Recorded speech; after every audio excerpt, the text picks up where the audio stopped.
Muito bem, Shabbat Shalom, Leculan, Tzadikim, meus amigos, minhas amigas. Feliz sábado para todos vocês. Chamo-me Alberto Yaakov Bazarello. Quero compartilhar com vocês uma porção do Tanar que é assim chamado Antigo Testamento, Sefer Aleph Shemuel, que é o primeiro livro de Samuel, 17º capítulo, e o versículo 44 e 45. Perek é capítulo, Passuk é versículo, ou Pasukim, são versículos no plural. Quero compartilhar um pouco da história de David Ameller e o gigante Golias.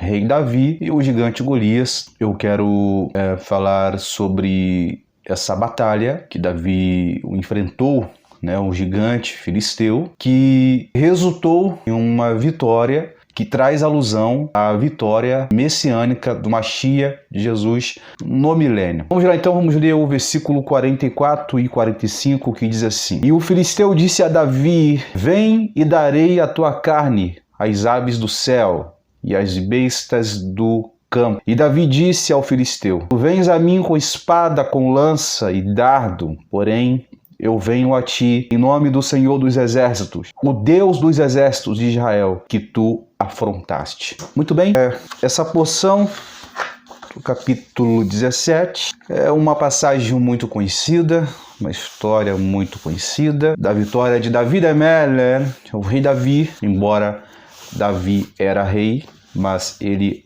ainda não havia assumido seu cargo monárquico de rei, porém ele tinha unção, ele tinha a unção, o Mashiach ou Moshiach, ele tinha unção. A palavra unção no hebraico é Moshiach ou Mashiach, que significa alguém capacitado para uma determinada missão. Por isso que Jesus, Yeshua, era chamado de ungido. O próprio mesmo disse que o Senhor me ungiu. Eu quero trazer uma história aqui detalhada e resumir, não contando toda a história para não levar muito tempo, mas resumindo aqui essa batalha entre Davi e Golias. No vídeo anterior eu falei quem é que foi Golias, a sua descendência. Está na descrição aqui desse vídeo o link para você ter acesso a esse vídeo. Mas agora eu quero trazer uma outra curiosidade sobre Golias e Davi, principalmente Golias, por não ter apenas enfrentado o exército de Israel, afrontado o exército de Israel, mas ele desafiou o Deus de Israel. Então ele acabou se equivocando e a queda dele foi grande. Sabemos que Golias, ele afrontou o exército de Israel, e o exército de Israel se sentiu amedrontado por diversos motivos. Um deles é que Golias, ele era um gigante, ele era um homem de batalha, ele tinha armaduras, ele era um homem forte, ele era um homem guerreiro, um homem experiente na luta. E o exército de Israel estava vulnerável devido à ausência do rei Shaul, que é o rei Saul, pois Saul ele estava agora atormentado por um espírito enviado da parte de Deus. Não havia ninguém à altura para enfrentar o gigante Golias. O capítulo 17 diz que o filisteu aparecia pela manhã e à tarde, apresentando-se por 40 dias, capítulo 17 e o versículo 16.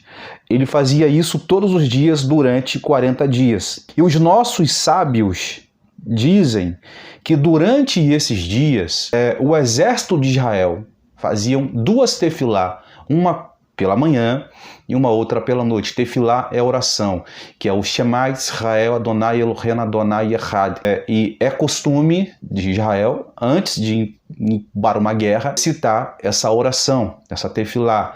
Shema Israel Adonai Eloheinu Adonai Echad. Durante 40 dias. Só que a falta da reação de Israel, segundo nossos sábios, durante um período tão longo, trouxe uma vergonha para Israel, que era incapaz de agir até a chegada de Davi Améler, do rei Davi. Embora o exército de Israel tinha o general Avner, que era o general do exército de Israel, Avner era um valente. Mesmo assim, ele não tinha uma possibilidade, força física para enfrentar o gigante. Essa batalha entre os filisteus, o exército de Israel, era uma batalha antiga. O exército de Israel tinha motivos pessoais para ter medo do Golias, porque foi o próprio Golias, segundo os nossos sábios, foi o próprio Golias que capturou Arona Kodash, a Arca da Aliança, que havia os 10 mandamentos, o maná e a vara de Arão dentro da Arona Kodash, da Arca da Aliança. O Golias capturou a arca, foi o próprio Golias quem matou Ofni e Finéias, os sacerdotes do Senhor. E ele colocou a Arona Kodash, a Arca da Aliança, com os 10 mandamentos e com o maná e a vara de Arão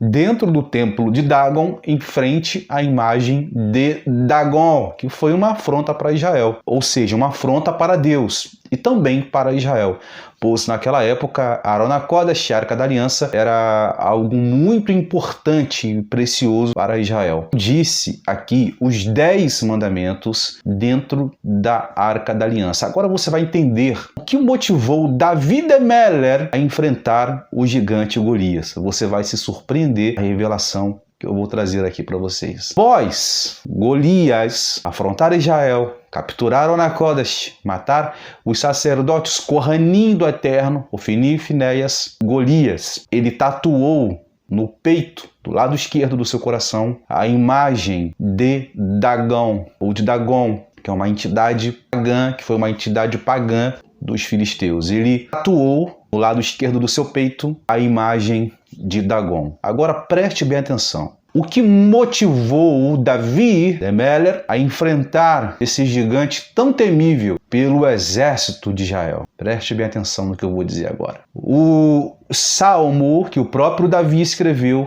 um salmo que está eternizado até os dias de hoje, ele escreveu o seguinte: eu escondi a tua Torá, a tua palavra, tábua do meu coração, para eu não pecar contra ti. Olha o trocadilho das palavras. Davi, ele era um estudante de Torá, para os leigos da Bíblia, e ele tinha uma devoção com Deus, uma devoção ao Deus de Israel. O que Golias fez motivou Davi a enfrentar esse temível gigante. Davi, ele sabia que Golias era um herói de guerra e que Golias tinha cravado, eternizado no seu peito do lado esquerdo a imagem da entidade pagã de Dagon, em homenagem ao Deus dos filisteus. Porém, Davi, ele era um homem, um jovem de 30 anos, devoto a Deus, estudante da Bíblia, de Torá, de suas mitzvot, que segundo os nossos sábios, a força de Davi não era a sua força física, embora Davi ele era valente, mas a força física que Davi possuía vinha através da sua obediência e da sua devoção ao Eterno e aos estudos da Torá. Preste bem atenção. Olha o trocadilho. Golias tinha uma tatuagem, ele mandou cravar, ele disse: grave essa imagem de Dagon no meu peito, do lado esquerdo do meu peito, no meu coração, para homenageá-lo, o deus Dagon. Sabemos que o coração é a sede dos sentimentos. Davi, contrapartida, ele tinha a palavra, a tábua, as luchot, tábua, luchot, que no hebraico é tábua, guardada no coração dele. Com a palavra, a Torá do Eterno, para ele não pecar contra o Eterno. Olha só que profundidade, isso aqui é muito forte. É por isso que a Bíblia traz, a Torá traz, a proibição de tatuar o corpo. É um dos motivos porque isso era costume dos povos pagãos. Então vamos lá. Então Davi, ele se propôs a enfrentar o gigante, todo mundo sabe da história.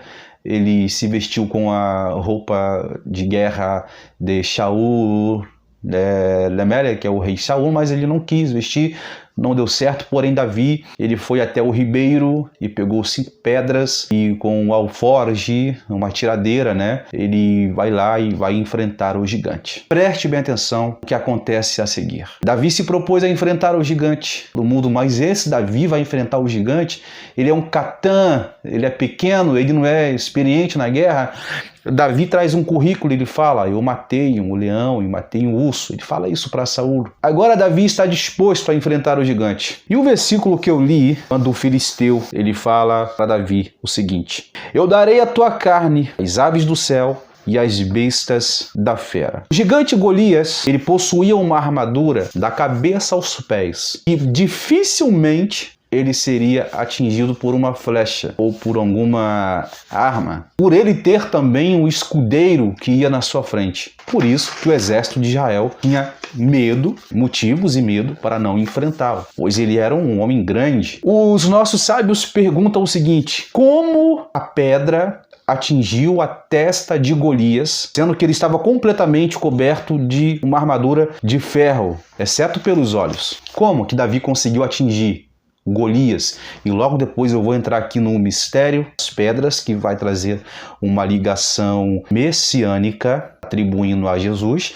ou seja, existe arquétipos messiânicos entre Davi de Meller e Machia e Jesus. Como eu disse para vocês, ele tinha a palavra de Deus, a tábua, Luhot, dada no seu coração para não pecar contra Deus. E o Provérbios 8:12 diz o seguinte: a sabedoria habito, com a prudência onde reside a sabedoria, e a má inclinação não reina. Da mesma forma, no Salmo 37:31 diz: a Torá, ou seja, a tua palavra, a Torá de seu Deus está em seu coração, seus passos não vacilarão. Também em Sefer Devarim 11:18, Moshe Avino, ele diz o seguinte: portanto, grave essas minhas palavras em seu coração e em sua alma, na sua neshama. Tanto é dito, em meu coração escondi a tua palavra. Portanto, imprima minhas palavras em seu coração, em seu próprio coração. Amarre-se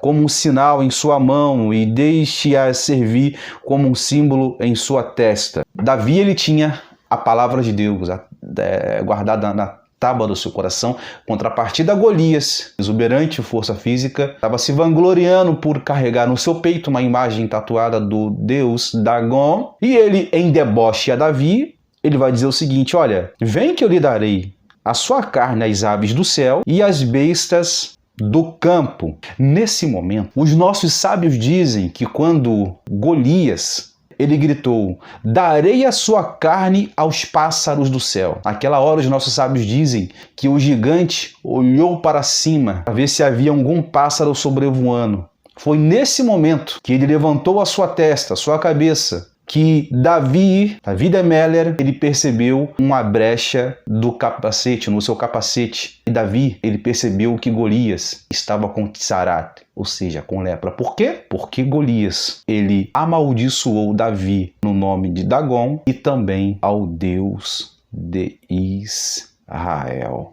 Golias aqui, ele cometeu um pecado muito grave. Ele rejeitou o nome de Deus e foi punido. Ele desobedeceu o terceiro mandamento, que diz em Shemot 27, não tomarás o nome de Hashem, do teu Deus, em vão, porque Deus não deixará impune aquele que tomar o nome do seu Deus em vão. Daqui, os nossos sábios dizem que quando Golias, ele amaldiçoa Davi também, ele profana o nome de Deus, na mesma hora, Davi, ele percebeu entre a brecha do seu capacete uma marca de tsarat, de lepra. Porque quem usa o nome de Deus em vão, quem afronta o exército do Deus vivo, ele é atingido por tsarat, por lepra. E naquela mesma hora, Davi, ele percebeu que Golias ficou vulnerável. Então Davi, ele rapidamente, ele pega uma pedra e tira da sua bolsa e lança sobre o filisteu. O 1 Samuel 17:49. Então Davi pôs-se a mão na bolsa, tirou uma pedra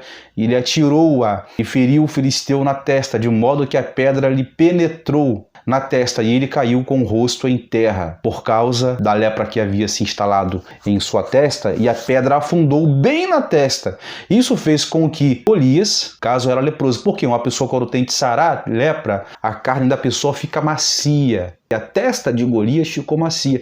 Por isso que a pedra cravou, entrou dentro da cabeça de Golias. Os nossos sábios fazem outra pergunta. Por que Golias foi atingido na testa? Os nossos sábios respondem o seguinte: este foi um castigo de Midá Keneged Midá, estava cheio de hutzipá, grosseria, e de respeito a Hashem, a Deus, por ele manter a testa muito alta, altivez, orgulho. Ele foi punido pela testa. De acordo com as leis da natureza, a força da pedra deveria fazer Golias cair para trás. Só que Deus, neste momento, fez com que Golias caísse para frente. Por quê? Uma das razões é porque havia, como eu falei, uma tatuagem de Dagon no lado do seu peito esquerdo, o ídolo dos filisteus, desenhada sobre o seu coração de Golias. Ao cair em cima da imagem, Golias desonrou o seu Deus. O Deus com um D de letra minúscula. Além disso também, a boca de Golias, que amaldiçoou e zombou de Hashem, de Deus, agora era punida, ficou coberta de poeira e de terra. Por esse motivo que Golias ele foi punido. Eu quero trazer aqui um mistério da pedra, porque a pedra também liga um arquétipo entre Jesus e a pedra. O texto diz que Davi de Meller, pegou uma pedra. A palavra pedra no hebraico é Even, que é composta por 3 letras, Aleph, Bet e Nun. E o nosso Rebbe de Hanimã, ele comenta que a palavra é uma combinação das palavras Av, que é pai, e Ben, filho, traz alusão ao que Jesus e Yeshua disse: eu e o Pai somos um. Ou seja, essa pedra que Davi tirou em Golias é o arquétipo de Jesus, traz uma ligação com Jesus. Portanto, diz o Senhor Deus: eis que eu ponho em Sião como alicerce uma pedra provada, pedra preciosa, angular, de firme fundamento. E isso alude ao Meler Mashiach, ou seja, a Jesus, a Mashiach, segundo o comentarista Rash, que também Jesus, Mashiach, é a rocha, é a pedra de Israel.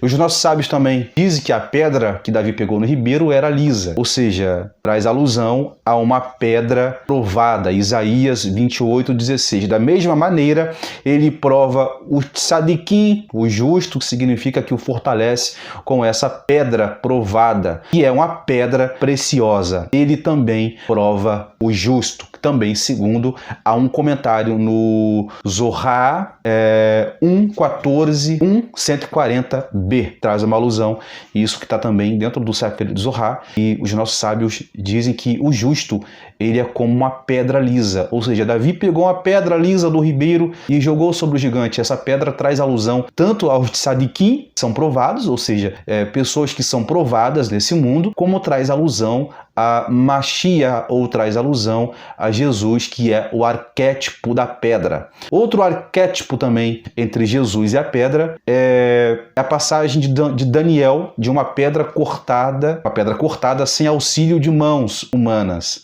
A pedra com a qual Davi matou Golias está ligada ao mistério da pedra que Nabucodonosor viu em seu sonho, que foi cortada sem mãos e que atingiu a grande estátua que ele tinha visto, fazendo-a desmoronar e triturar, significando a destruição dos impérios que se sujeitaram a Israel, anunciando a realeza do céu, Daniel 2:34. E aqui eu finalizo esse vídeo dizendo para você, meu irmão, dizendo para você, minha irmã, o que a história de Davi e Golias nos ensina. Dentro de nós existe um Golias e também existe um Davi.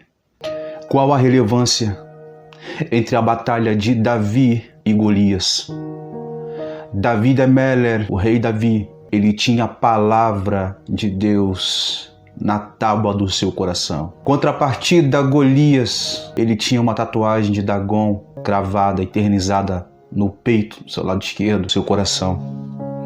Talvez você não tenha uma tatuagem como a de Golias, cravada no seu peito, mas talvez você tenha uma falta de perdão no seu coração, Talvez você tenha um ego inflamado. Talvez você não consiga liberar o perdão àquela pessoa a qual te magoou. Talvez você tenha um orgulho dentro de você e isso tem se tornado um ídolo dentro do seu coração, um Dagon dentro do seu coração. E esse ídolo ele tem que ser removido, porque dentro de você, dentro de mim, dentro de cada um de nós, existem duas naturezas. Existe um Davi e um Golias dentro de nós.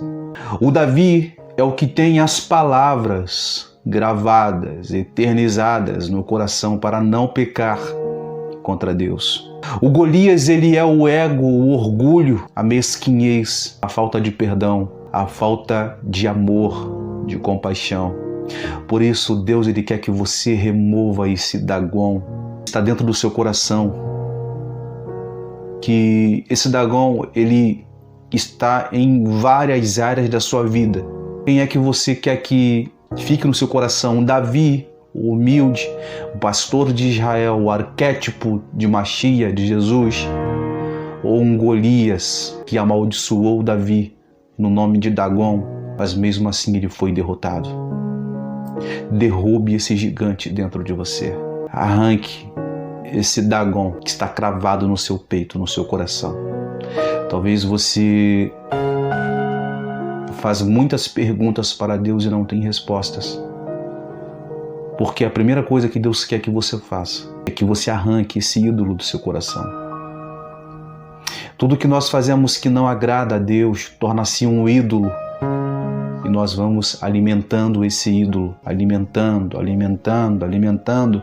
até ele se tornar gigante ao ponto de ele olhar para cima e se achar o insubstituível. Por isso, derrube esse gigante, arranque esse Dagon do seu peito e crave a palavra de Deus na tábua do seu coração. Que Deus abençoe a todos vocês, que essa mensagem sirva de reflexão para a sua vida.